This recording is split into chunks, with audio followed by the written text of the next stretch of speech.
Are comic books becoming overpriced? Nerd Morning, everyone. My name is Jeremy, and this is the Nerd Morning Show, a place where we talk about comics, movies, video games, and other nerdy things. And today we have an interesting topic. Are comic books becoming overpriced? Now, this is a book, a number one that I picked up, and it's going for $5. I remember when comic books were $2.99, and then they went up to $3.99. And during the pandemic, we were seeing other prices as they were exploring some of those things, right? And I feel like there are some really good reasons why price increase for comics could exist. One of the things that they can be doing with that money is paying artists and writers better, and letterers and colorists and all those people who are working to create those books to be able to help them have a more sustainable, livable wage. Like, if that's the reason, I'm really okay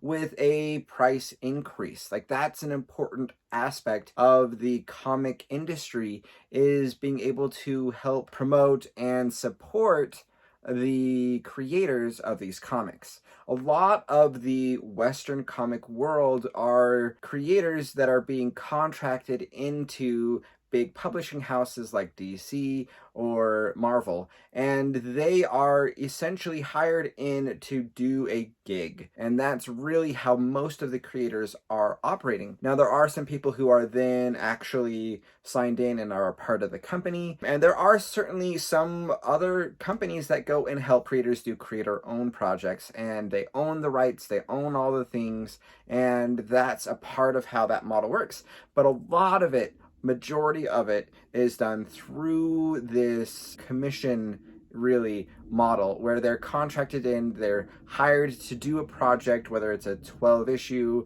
series or a 6-issue series, and then they're hoping to be able to get another job, or they're hired in to do a whole series, and that's going to go on for a while. And so those type of people need to be able to be paid appropriately, right? And that's a valid reason to have an increase of cost, is to help those creatives be actually paid and supported when they go and do that work. On the other side, things that I wouldn't be excited about the price increase would be just to line corporate pockets, right? I think that a lot of that money might not necessarily be going to the creatives. Other things that we're going to be seeing here is their paper cost has gone up. And so some of the companies have shifted to a lower quality paper to help compensate. Others have kept a high quality paper and have increased the cost of the book. Those are things that are existing in the comic industry right now. Also, I think it's important to realize when we're talking about the cost of comics is to be able to look at the economics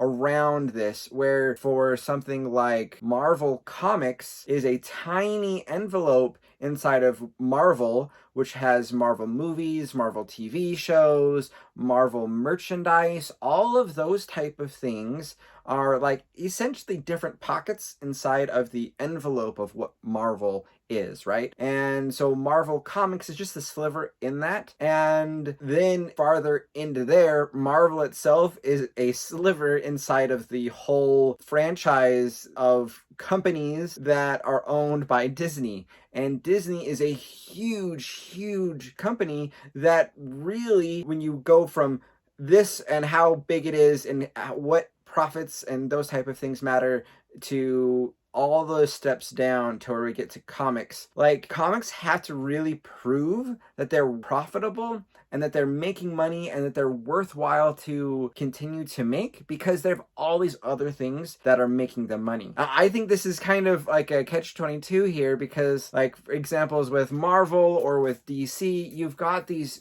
big franchises that have built out toys and movies and shows and all these other types of things, and those are really successful, and their success is contingent upon what creatives make here. And that, I think, is really important to see, because even if they're not making incredible amounts of money for the company, which from my understanding, they're doing okay.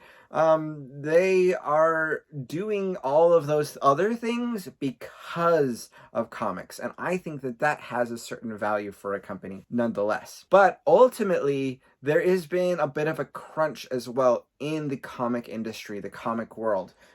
Because of the distribution model, I think that really affects that we've got only a limited amount of places that are able to get comics and sell comics. Generally speaking, you're going to a comic book shop, which I love.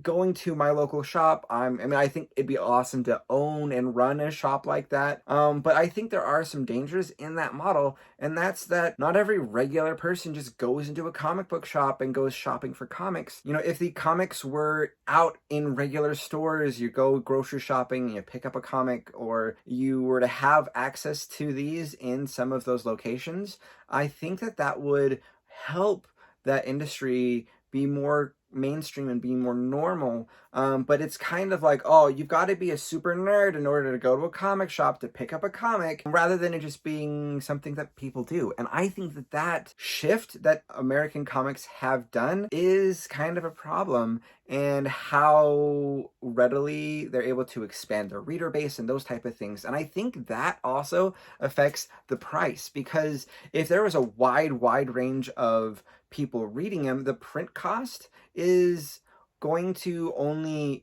shrink in comparison to a large order, because you're printing the exact same thing. And if you can print 10,000 copies of something and sell it over and over again, or 1,000,000 copies, then you're going to be able to have it at a little bit lower of a cost, because all of the creatives involved are only being paid once, no matter how many times it gets printed. So that type of cost is gone. All it then is ink and printing materials and then shipping. But shipping, generally speaking, is paid by the comic shops. They go and actually pay for the shipping when they buy the inventory. So even those type of things aren't necessarily a burden on the cost of the book itself. When it comes to collecting a book, I think also the competitive markets is really important to look at as well. Again, this type of book, this was a $5 book, super cool, love Captain America, you know, this is all that type of stuff is really fun.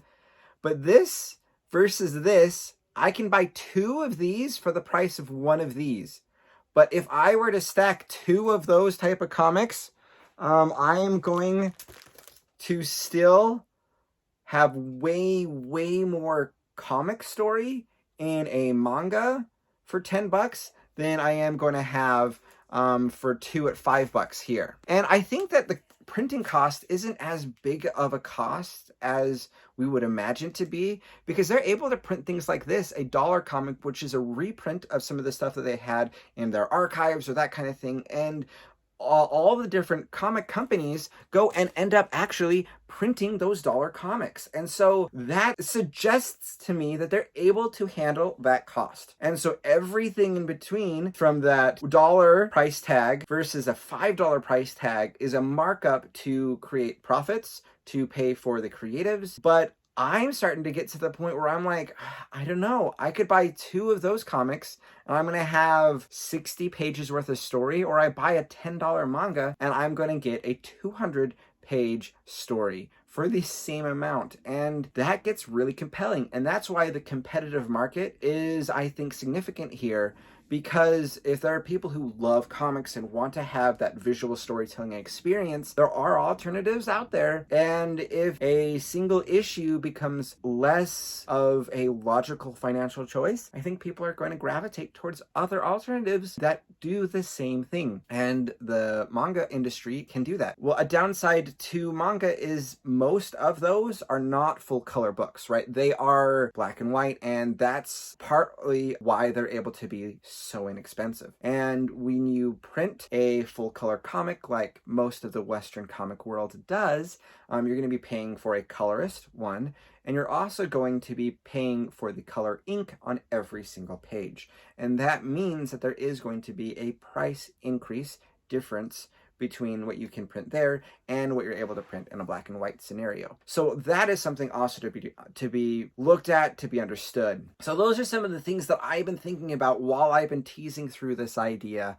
I pick up comics every single week, and I intend to still do it. But I do think that the cost has affected how many comics I pick up every week. I might go, oh, I want to give that one a try, and I look at it and go, oh, that's a $6 first issue. I think I'm gonna pass. I've done that multiple times where I've looked at it and I was like interested, but I'm like, that's a really high price point for me. I see other ones that I'm looking at going, oh, that's $3.99, that's $2.99. I'll give that a try. And there are other things like the competitive markets. I've been getting into manga because it's so cost efficient for the amount of story that I get. And that makes a big difference as well. And there's a lot of really great stuff in there that I have yet to be fully exposed to. So what are your guys' thoughts? What do you think about the price points of comic books right now in the industry? Do you think that they're too expensive? Do you think that they are a fair price? Let me know. Put your thoughts in the comments. I would love to hear your ideas, and I will talk to you guys all later on another video.